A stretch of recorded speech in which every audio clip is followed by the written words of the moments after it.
probably over the last sort of decade, we've neglected Test match cricket, but I think towards the back end of last year, I mean, there was a great excitement, with so many teams still in the running to get to that World Test Yeah. Championship final.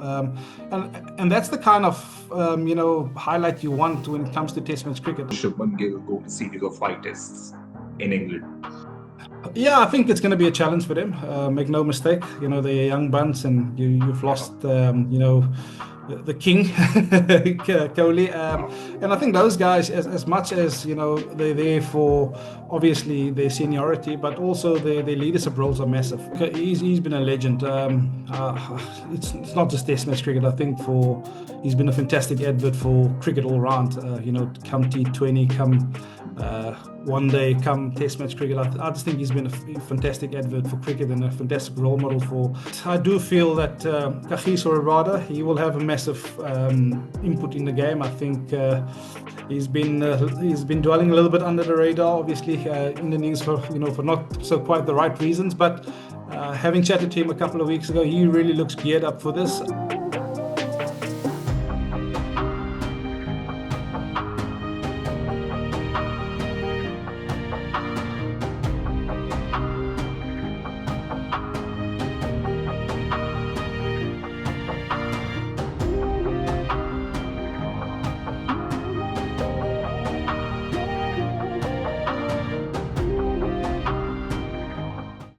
So good afternoon, everyone, and welcome to the Free President. He's the joint second fastest bowler to take 50 Test wickets and hunted down batters at will in his form, along with Dale and Morkel. So today we have with us ex-South African cricketer Vernon Philander. Thank you so much, Vernon, for joining me at the Free Press Journal. How are you doing? Yeah, it's an absolute pleasure. I'm doing well. A little bit cold in Cape Town, but yeah, we always welcome the rain this time of the year. So Okay. I'm trying to keep warm, but yeah, it's all my side. Okay. So like as the as the World Test Championship final draws closer, to start with, can you walk me through what can be South Africa's strategy to beat Australia and clinch the mace, as in who they can target, who is that threat, who's their weakness? Yeah, I think for me it's key. I think if I look at the two pace attacks, I think they can match each other in the pace department. But I think it's going to be up to the batsman, and for me, I think that's going to be key. I think from a planning point of view, you want to start well against Australia with the ball in hand. I think they obviously play an attacking brand of cricket, so that first 20 balls to every new batter walking to the crease is going to be of paramount importance. I do feel that there's a couple of question marks when it comes to the form of the top order of Australia as well. So there's definitely a window of opportunity. I think if you can start well with the ball, I think for South Africa, a big player will be Kagiso Rabada, and the way that he will set the tone for the rest of the bowlers to follow. But I do feel, from a skill set point of view, given the conditions in the UK, I think South Africa, are a well-balanced attack. So I do feel Marco Jansen, I think if you can fire him up, because we've seen on the last tour of England, he got the Duke ball to swing. So I think he will be a massive asset as well for South Africa. But again, from a strategy point of view, you want to try and bring those stumps into play early. I think Australian batters, they love to leave the ball, and that's the way they get themselves into the game. But also, I think you need to match them in terms of intensity, and that's going to be key. Okay. What do you feel South Africa's combination should be, especially from a bowling perspective? They have 5 specialist spacers with Vian Mulder, who also offers that pace bowling option. Also, do you think a spinner in Keshav Maharaj makes it to the 11, or do they go all out pace? Yeah, I think for South Africa, look, I mean, Keshav has been a massive cog in the wheel for them. I think he holds that attack together. He Yeah. bowls long spells, so he allows the likes of Kagiso, Marco Janssens a bit of a longer break. I think if you have to ask me my composition of that bowling attack, I'd perhaps look at a guy like Dane Pedersen. I think he's a bit of a workhorse, and he obviously plays a lot of county cricket, so he'll be used to those kind of conditions. So it will be obviously Kagiso number one on the team attack for me, Marco Jansen, Dane Pedersen, and then of course Vian Mulder as the all-rounder. And then again, I think Keshav plays, he has to play every day of the week for me, just because he brings that balance to the South African attack. And then, of course, you still have Aiden Markham, which can bowl you a couple of off spinners as well. And I think he's lethal to the left-hander. So I think, I mean, Test match cricket, you need to take 20 wickets. And for me, again, you wanna put together or pile together a bowling attack that will give you more than just the one option. Having played at Lords yourself in 2017 against England, what do you feel the significant challenge for both South African batters and bowlers will be? Because the slope of the venue is a unique feature, and then obviously it requires some kind of adaptability. Yeah, I think from a bowling perspective, it's to try and get that feel early on. I think for me personally, is trying to work out what sort of lengths work for you. I do feel that, with the slope, I think very often you want to try and bring those stumps into play, sooner rather than later. So, yeah, you perhaps have to go a touch fuller. And I mean, both ends are vastly different. So you operating from the change room end, you almost feel like you're running downhill as opposed to operating from the media center. And so, from a bowler's perspective, it's to try and get that balance in a run up, to try and be stable at point of release. So those are all little intricacies that you need to get right. So I mean, bowling is obviously a feel, a momentum thing. So you want to make sure that you get a sense of that feel pretty early on in your spell. And then from a batter's perspective is to try and gauge, as to how much the ball is deviating off those slopes. Get into good positions early on, give yourself, a good sight in terms of, getting used to the surface, the pace, the bounce. And then it's going to be communication, back to the changing room as to alerting the rest of the guys to come in to start communicating as to, obviously how you want to go about, planning your innings. But I also do feel that having played at Lords for Middlesex in 2008, it can get really flat. I think if the sun is out, it can be awesome batting conditions.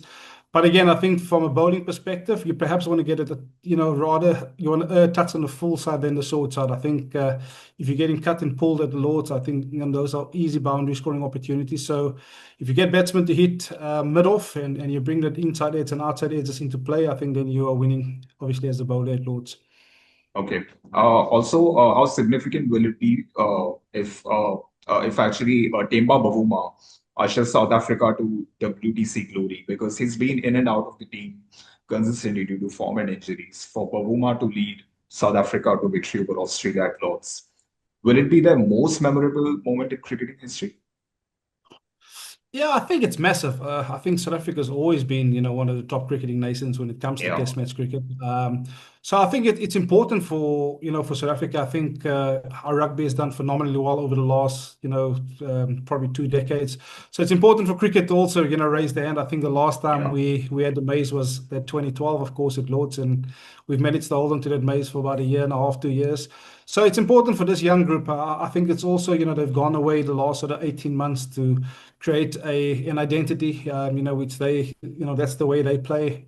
So it's been wonderful to watch. But I do feel, South Africa has been a dominant force in world cricket, and for them to lift this maize, will mean the world to, every South African out there. I think there's a massive hype around, everybody gearing up to support the team over there. I think there's plenty of South Africans in England as we speak at the moment. So, yeah, I think there's a massive support, but I also do feel that it will send a lot of messages to the rest of the cricketing world. That South Yeah. Africa has earned their right, obviously, to be in this World Test Championship final, but hopefully it will also alert the bigger nations to want to play, the World Test Champion, obviously, in the next cycle to come. While we're at it, did it shock you that Henry Klaasen quit international cricket, even when he looked as one of the most dangerous white ball batters today? Yeah, I was certainly surprised when he, called it a day. But I Yeah. mean, that's the effect of league cricket around the world at the moment. I think there's so many leagues at the moment. As a player, you don't have to play international cricket, to write yourself, obviously a big paycheck. And unfortunately, I think, players are alert to that. And again, I think I'd like players still to emphasize and prioritize, international cricket. But it's also something that the ICC will have to sit down and highlight the importance of having, your top end players available to play for their countries, because I do feel it's of paramount importance if we're going to sell the game to youngsters coming up. I mean, there's other professionals, in your professional systems in India, Australia, England, all around the world. So you want to make sure that you set a good example. But yeah, like I said, I was, quite surprised when he left and obviously called it a day. Also, in the broader scheme of things, how decisive will it be for South Africa to win the World Test Championship? Because as it stands, India, England, and Australia have been dominating the Test match for a long time, and in the sense that they've been playing the most number of tests in a calendar year. So, do you think a win for South Africa will mark the start of a new dawn in Test cricket for them? Yeah, I'd certainly hope so. Like I said, I think it's of paramount importance that South Africa Yeah, do get that mace in their hand. But you'd almost want to say to the rest of the world, you know what, yeah, we're the maze holders, and you should be playing us more often than not. But also, I think it also, also, I think it's a good example to countries like Sri Lanka, West Indies, to also put a lot more emphasis on Test match cricket. I do feel that. Yeah, probably over the last sort of decade, we've neglected Test match cricket, but I think towards the back end of last year, I mean, there was a great excitement, with so many teams still in the running to get to that World Test yeah, Championship final. And that's the kind of highlight you want when it comes to Test match cricket. I think there's been wonderful role models. I think we've seen a couple of them step out of the test arena recently. But I think those guys have been fantastic examples of where Test match cricket should be. And hopefully, in the next cycle, that we'll see a similar sort of trend. Where it's not just three countries ruling Test match cricket, but the rest of the world also competing. In having a stake at that World Test Championship. of course, yeah. Speaking of Australia, from their perspective, their selection conundrum is also quite a headache. Who do they opt for? Scott Boland or Josh Hazelwood? Or do they play both? Yeah, I think for me it's a tight one, but you perhaps want to try and play all four of them together. I think with Yeah, Cummins batting at eight, it brings about a bit of balance to that Australian lineup. But again, I know teams like to opt for seven batters. I'm slightly the other way around. I'd like to opt for six batters, an all rounder, and then obviously, yeah, you're out and out quicks. But if you look at the makeup of that team, yeah, I think they've got some fantastic strike bowlers. They've got some fantastic bowlers who can really strangle the batters. Hazelwood, Scott Boland, probably similar kind of bowlers, but if it's really good conditions in the UK, I think they can do a wonderful job in holding a team tight. But they also providing you that strike ability. So again, yeah, you want to allow a guy like Stark to perform his duty, which is trying to strike. Cummins is obviously a fantastic combination of strike and hold. But again, I think if you look at that lineup, you perhaps want to try and fire up all four of them. there's also one more massive series on the horizon, India versus England. How do you see the young Indian team under Shubman Gill go in a series of five tests in England? Yeah, I think it's going to be a challenge for them. Make no mistake, they're young bunch, and you've Yeah, lost, the king, Kohli. yeah, And I think those guys, as much as they're there for obviously their seniority, but also their leadership roles are massive. The way they guide the youngsters.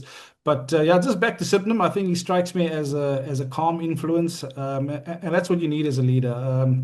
He obviously has, yeah, he's a wonderful batter, he's a wonderful talent, and hopefully the leadership in terms of captaincy doesn't affect his batting role. But I do feel yes, it's going to be a massive challenge. And one, I mean, England is perhaps one of the more difficult places to tour. But I think you have guys there alongside him, Jasper Bumrah, which let your team down in, yeah. in Australia not so long ago. So I think from a young leadership role, I think they will really complement each other. But I do feel that yeah, he just seems level-headed for me, and yeah, I do feel he's the right man for the job when it comes to Indian cricket. There's been this talk or the narrative that Virat Kohli has been the biggest flag bearer or the ambassador for Test cricket. How decisive is that a blow to the format currently that Kohli will no longer be in vibes for India? Yeah, I think look, he's been a legend. It's not just Test match cricket. I think he's been a fantastic advert for cricket all round. Come T20, come one day, come Test match cricket. I just think he's been a fantastic advert for cricket and a fantastic role model for a lot of youngsters to look up to. And yet, I make the point again, that the ICC should really put a lot of emphasis on, test playing nations, looking after that format of Test match cricket. Yes, I do also feel that he's groomed a lot of youngsters underneath him. He's obviously got them to play a certain brand of cricket. I think he was perhaps the biggest influencer when it comes to fielding, in the subcontinent. He's really picked up, the whole drive around, how guys obviously, have taken to fielding, and he's really made the change in terms of the psychic of Indian cricket. Obviously coming to tour away from India, the amount of times you guys have been down under and beat Australia in Australia, I think that's massive. So yeah, I think a fantastic advert for cricket. I think we're going to miss him in the Test arena, obviously, but I feel that he's groomed a lot of youngsters, and perhaps feel that the time is now for them to take that baton forward and create their own blueprint as to how they want to go ahead and take Indian cricket further forward. But a wonderful advert for cricket all round. Yeah. So finally, your prediction for the World Test Championship final uh, and also the player of the match from your perspective. Yeah, I think it's gonna be a big one, but I do feel that Kagiso Rabada, he will have a massive input in the game. I think he's been dwelling a little bit under the radar, obviously in the news for not so quite the right reasons. But having chatted to him a couple of weeks ago, he really looks geared up for this. So from a South African perspective, I think he's going to be a massive player and perhaps my man of the match. Look, I think it's going to be a tightly contested game. I don't think either team has the right to boss the game outright. I do feel that there's question marks, obviously, on both sides in terms of the batting departments. But again, I think it will boil down to these two bowling lineups and who's going to come out top. But like I said, I love a fired up Kagiso Rabada. Okay. So thank you so much, Vernon, for taking your time for this interaction. I hope we get to do this in the future. Till then, all the best. You're most welcome, man. All the very Thank best. you. Thanks so much. Cheers, man. Okay, bye bye. Yeah. Thank you.